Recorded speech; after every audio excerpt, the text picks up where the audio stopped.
भारत के सभी राज्यों की खबर SNS न्यूज चैनल पर, खबर जो आपको रखे सबसे आगे। उत्तर प्रदेश सरकार की सेवा सुशासन सुरक्षा नीति के तहत उत्तर प्रदेश भारत का ग्रोथ इंजन थीम पर आयोजित प्रदर्शनी के दूसरे दिन महिला सशक्तिकरण अंत्योदय से सर्वोदय विषय पर विशेष कार्यक्रम आयोजित किया गया। कार्यक्रम की अध्यक्षता जिलाधिकारी श्रीमती निधि गुप्ता वत्स ने की। इस अवसर पर गर्भवती महिलाओं को पोषण पोटली, नवजात शिशुओं को अन्नप्राशन और कन्या सुमंगला योजना के लाभार्थियों को चेक वितरित किए गए। इसके अलावा मुख्यमंत्री बाल सेवा योजना व अन्य कल्याणकारी योजनाओं के लाभार्थियों को भी सम्मानित किया गया। विभिन्न विभागों में उत्कृष्ट कार्य करने वाले अधिकारियों और कर्मचारियों को प्रशस्ति पत्र देकर सम्मानित किया गया। राष्ट्रीय आजीविका मिशन की महिलाओं ने नुक्कड़ नाटक प्रस्तुत कर महिलाओं की सुरक्षा, सम्मान, स्वावलंबन का संदेश दिया। जिलाधिकारी ने अपने संबोधन में कहा कि सरकार बेटियों के जन्म से विवाह तक के लिए कई योजनाएं चला रही हैं, जिनका अधिक से अधिक लाभ उठाना चाहिए। उन्होंने महिलाओं से आत्मनिर्भर बनने और सरकारी योजनाओं से जुड़ने की अपील की। सरकार द्वारा महिलाओं की सुरक्षा और कल्याण के लिए कई टोल फ्री हेल्पलाइन नंबर जारी किए गए हैं, जिनका लाभ सभी को उठाना चाहिए। कार्यक्रम में मुख्य विकास अधिकारी अश्विनी कुमार मिश्र, अपर जिलाधिकारी न्यायिक माया शंकर यादव, विभिन्न विभागों के अधिकारी, कर्मचारी और बड़ी संख्या में आमजन उपस्थित रहे। शिक्षण संस्थानों के छात्र छात्राओं ने भी इस अवसर पर सांस्कृतिक कार्यक्रम प्रस्तुत किए।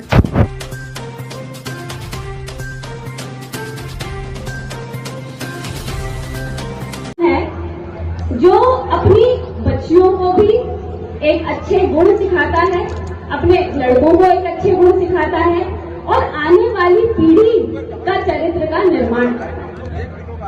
वो न केवल आने वाली पीढ़ी का, बल्कि अगर मायके में हो तो अपने मायके को खुशहाल करती है, और अगर ससुराल में जाए तो जैसे अभी हमने देखा शराबी को भी उसने राइट टाइम कर दिया, तो वो अपने ससुराल में भी एक अच्छी भूमिका निभा सकती है।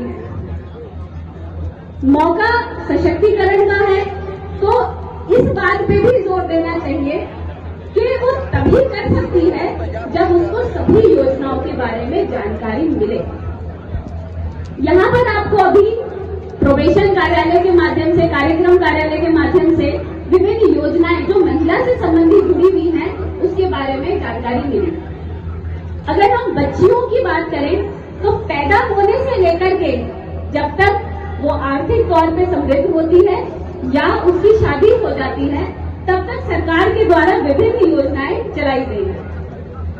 अगर हम महिला के सर्वांगीण विकास की बात करें तो उसमें स्वास्थ्य एक अहम भूमिका निभाता है, मगर स्वास्थ्य के साथ साथ उसकी शिक्षा, उसका रोजगार और शादी में होने वाला खर्च, वो सभी जो है अनेकों योजनाओं से कवर अप होता है। तो यहाँ पर क्योंकि महिलाओं को ही मैं संबोधित कर रही हूँ, तो यहाँ पे प्रदर्शनी के माध्यम से हम लोगों ने समस्त महिला संबंधी विभागों को लगाया हुआ है, प्रदर्शित करा हुआ है। तो यहाँ पर आए तो सभी विभागों में जरूर जाएं और देखें कि आपके संबंधित योजनाएं कौन कौन सी हैं। यहाँ पर ये भी महत्वपूर्ण है कि आप देखने के बाद उसमें अगर आप अपने आप को पात्र मानते हैं तो उसमें अप्लाई भी जरूर करते। ज्यादातर योजनाएं जो घर संबंधी होती हैं, घर या फैमिली संबंधी जो योजनाएं होती हैं, जैसे घर, राशन कार्ड या कोई अन्य व्यापार, वो विभिन्न योजनाओं में महिला केंद्रित होता जा रहा है।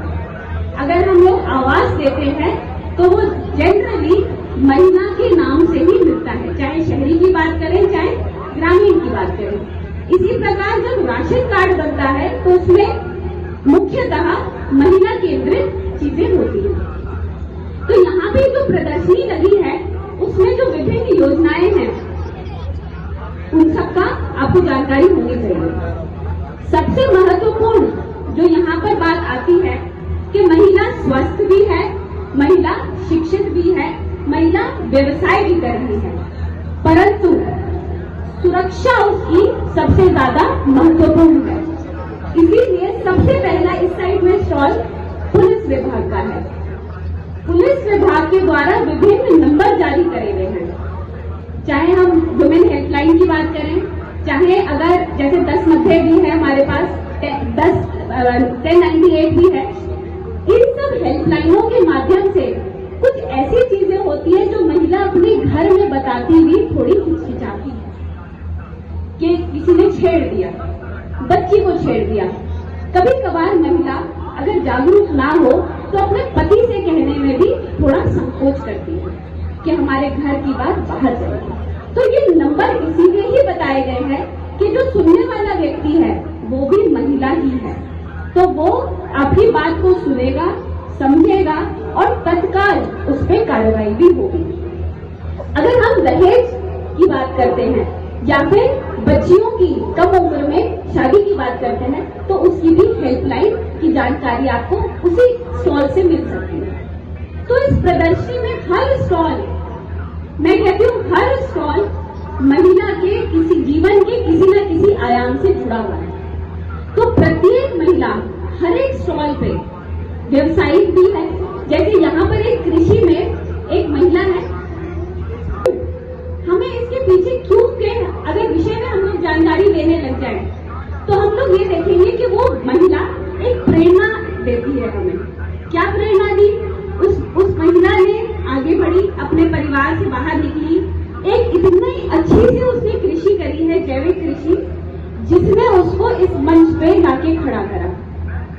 यहाँ पर आज हमारे बारे में योजनाएं क्या क्या चल रही है उसके बारे में अगर जानकारी रखे तो हमारा आत्मसम्मान, हमारी सुरक्षा, हमारा सशक्तिकरण स्वयं ही हो सकता है। तो आज यहाँ पे क्योंकि हमारी थीम महिला सशक्तिकरण है तो यहाँ पे सभी महिलाओं से मैं यही कहूंगी कि अपने अधिकारों के बारे में जानो। अपने अधिकारों के बारे में जानोगी तभी तुम अपने पैरों पे स्वयं खड़ी हो पाओगे। इस समाज में अगर अपना हक चाहिए, अपने अधिकारों के बारे में जानो और उन योजनाओं का लाभ लो। तो यहाँ पर बहुत खूबसूरती से ये प्रदर्शनी आज महिला सशक्तिकरण